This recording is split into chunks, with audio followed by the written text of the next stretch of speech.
Wang Lin berdiri di udara kosong, dia menatap seluruh warga desa di dalam lembah. Ia berencana untuk mengajarkan mereka teknik pemurnian jiwa. Karena hanya dengan memiliki kekuatan sendiri, dirinya tidak akan mudah dikendalikan oleh orang lain. Wang Lin memanggil Ouyang Hua untuk menemuinya. Tak lama kemudian, Ouyang Hua dengan cepat berlari ke hadapan Wang Lin dengan ekspresi hormat. Wang Lin menatapnya dan melemparkan 2 buah batu giok kepadanya. Ouyang Hua tampak terkejut, dengan perlahan dia memeriksa batu giok itu. Setelahnya dia menjadi sangat bersemangat dan bertanya, "Penguasa surgawi, apakah ini batu giok iblis?"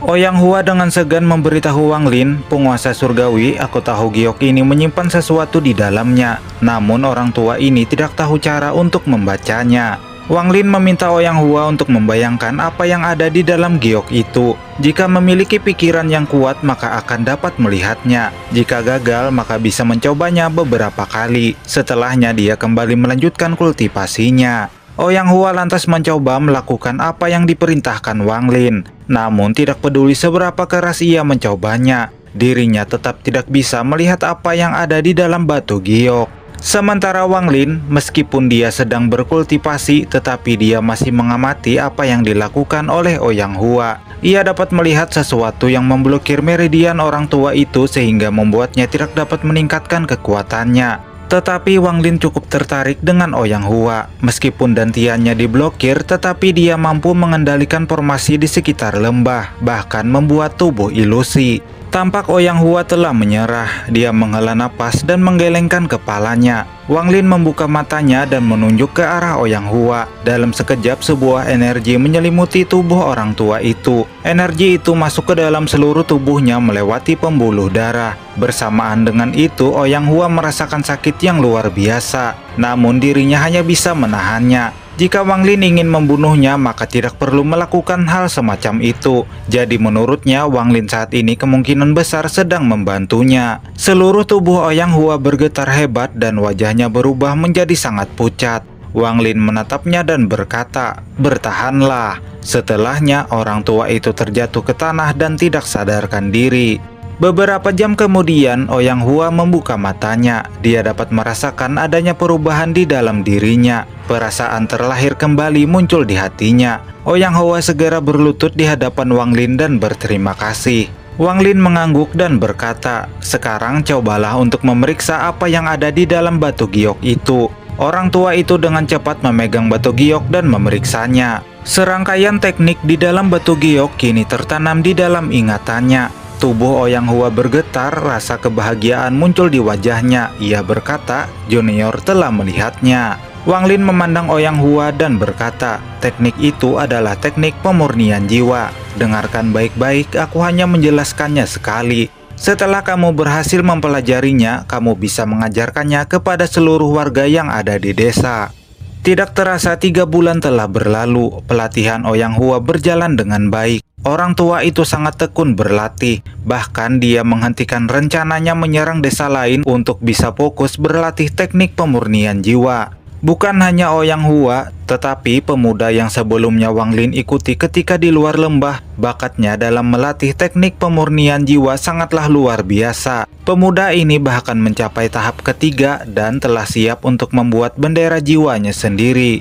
Saat ini seluruh warga desa sangat menghormati Wang Lin. Wang Lin tidak hanya melindungi desa mereka dari serangan roh iblis, tetapi juga telah mengajarkan sebuah teknik kepada mereka. Seperti yang diketahui bahwa sebuah teknik adalah sesuatu yang langka di wilayah tanah roh setan.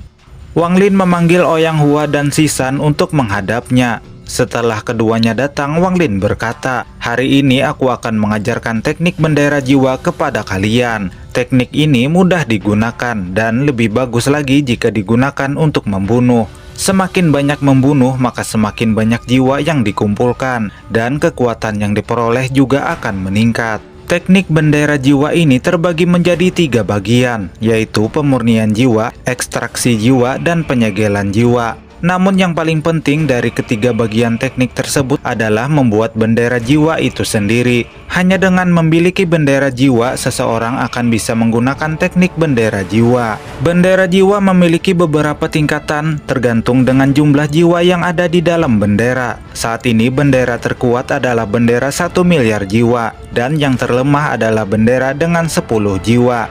Wang Lin menatap Sisan, karena kamu telah mencapai tahap ketiga teknik pemurnian jiwa, maka kamu bisa memulai untuk membuat bendera jiwamu sendiri. Wang Lin melemparkan batu giok kepada pemuda tersebut.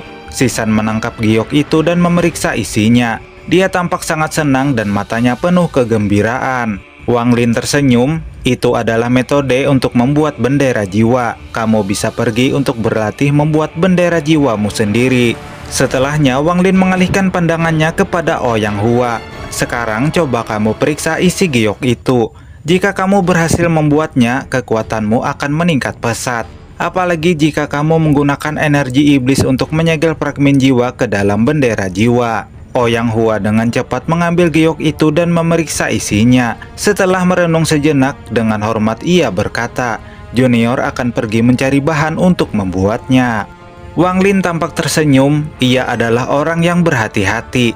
Dia tidak akan mengajarkan sesuatu tanpa syarat kepada orang lain. Dengan bantuan dari warga desa dalam mengumpulkan jiwa-jiwa, maka kemungkinan dirinya akan bisa memulihkan kembali bendera 1 miliar jiwa. Maka dengan begitu dirinya tidak perlu khawatir jika bertarung dengan seorang kultivator tahap ascendan. Saat ini tampak semua orang sedang berkumpul di tengah desa. Salah seorang dari mereka bertanya kepada Sisan, "Kapan kamu akan pergi menangkap pecahan jiwa untuk disegel?" "Bendera jiwa hanya akan berguna setelah kamu menyegel sebuah fragmen jiwa ke dalamnya." Semua orang segera mengangguk, tidak terkecuali Ouyang Hua. Dengan percaya diri, Sisan berkata, "Siapa bilang aku belum menyegel fragmen jiwa ke dalam bendera jiwa? Kalian semua coba lihat baik-baik." Pemuda itu membentuk segel di tangannya dan menunjuk ke bendera jiwa. Bendera jiwa itu segera bergetar dan dari dalamnya muncul fragmen jiwa seperti singa bersayap. Binatang itu meraung mengeluarkan suara gemuruh yang mengejutkan semua orang. Sisan menunjuk ke depan dan berkata, "Serang!" Jiwa binatang singa itu menunjukkan tatapan ganas dan segera meluncur menghantam dinding sehingga menciptakan sebuah ledakan. Namun jiwa binatang itu tidak mengalami kerusakan sedikit pun. Binatang singa ini adalah binatang yang sangat kuat. Jika bukan karena binatang itu telah terluka, maka Sisan tidak mungkin bisa menyegel jiwanya ke dalam bendera jiwa. Pemuda itu menghela napas lalu mengibaskan bendera di tangannya dan berteriak, "Kembali!" Namun ketika dia melambaikan bendera jiwa, binatang singa itu malah menatap Sisan dengan tatapan ganas yang dipenuhi niat membunuh. Binatang itu bergerak dengan cepat untuk menyerang pemuda tersebut. Ouyang Hua segera membentuk segel di tangannya dan melambaikan tongkatnya ke depan. Dalam sekejap sebuah jiwa burung muncul menuju singa tersebut. Namun binatang singa itu sangatlah kuat. Bahkan jiwa burung milik Ouyang Hua hampir hancur di lahapnya. Ketika situasi mulai tegang, Wang Lin muncul di kekosongan. Ia menundukkan jiwa binatang singa dan memasukkannya kembali ke dalam bendera jiwa milik Sisan. Wang Lin meminta semua orang untuk berhati-hati dalam menggunakan bendera jiwa. Meskipun sebuah jiwa telah disegel ke dalam bendera jiwa, tetapi jika jiwa itu cukup kuat, dia tetap bisa melawan balik kepada pemilik bendera. Tidak terasa 1 bulan telah berlalu. Ouyang Hua, Sisan, dan beberapa orang lainnya berencana untuk menyerang suku-suku lain. Menurut Sisan, daripada suku lain menyerang mereka, lebih baik merekalah yang menyerang lebih dulu. Kelompok Ouyang Hua dan Sisan segera melakukan perjalanan untuk menyerang suku-suku lain, sementara Wang Lin dia tetap tinggal di dalam lembah. Dalam pertarungan dengan suku-suku lain, Ouyang Hua, Sisan, dan yang lainnya panen fragmen jiwa dengan gratis dan menyegelnya ke dalam bendera jiwa. Sementara sebagian warga yang menyerah, wanita dan anak-anak, mereka dibawa ke desa dan ditanamkan teknik penghapus ingatan dan akan menjadi warga desa yang baru. Dalam misi penaklukan suku-suku lain itu, Ouyang Hua juga berhasil mendapatkan kristal roh iblis peringkat 3. Kristal roh iblis itu ia serahkan kepada Wang Lin. Sebagai imbalan, Wang Lin kembali mengajarkan teknik pemurnian jiwa tahap keempat kepada Ouyang Hua. Untuk mempercepat penyerangan dan perolehan fragmen jiwa, maka penyerangan kepada suku-suku lain akan dibagi menjadi dua kelompok yang masing-masing dipimpin oleh Ouyang Hua dan Shisan. Ouyang Hua, Shisan, dan yang lainnya terus melakukan penyerangan terhadap suku-suku di sekitar. Kelompok Ouyang Hua kembali dengan kemenangan, sementara kelompok yang dipimpin oleh Shisan masih belum kembali. Singkatnya, setelah 3 hari berlalu, jiwa singa bersayap milik Shisan muncul di lembah sambil membawa tubuh tuannya yang terluka parah. Wang Lin yang melihat Shisan berada dalam bahaya segera memasukkan energi ke dalam tubuh pemuda itu. Setelah beberapa saat, akhirnya Shisan sadarkan diri. Di sini Shisan memberitahu semua yang telah ia alami kepada Wang Lin, yang mana kelompok yang ia pimpin disergap oleh musuh. Semua bendera jiwa telah dicuri dan hanya tinggal dirinya lah yang masih hidup. Wang Lin merenung sejenak. Ia tahu bahwa tampaknya musuh telah sengaja membiarkan pemuda itu kembali dalam keadaan sekarat. Shisan menambahkan bahwa pemimpin musuh yang menyerang mereka berpesan jika ingin mendapatkan bendera jiwa kembali maka harus mencarinya. Dari sisa teknik serangan yang ada di tubuh Shisan, Wang Lin tahu bahwa orang yang menantangnya berada di tahap formasi jiwa. Ia segera terbang menuju ke kejauhan.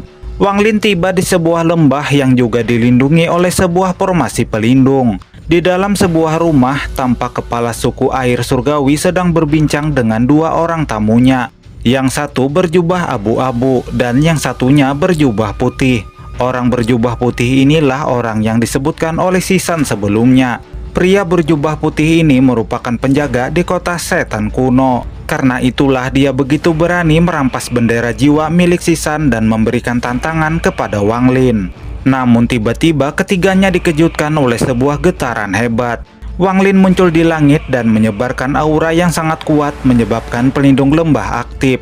Tetua berjubah abu-abu menunjukkan ekspresi penyesalan karena rekannya telah menyinggung orang yang salah. Sementara pria berjubah putih malah dengan sombongnya meremehkan Wang Lin. Namun Wang Lin tidak peduli. Dia segera mengeluarkan kapak raksasa di tangannya dan menghantamkannya ke arah formasi pelindung.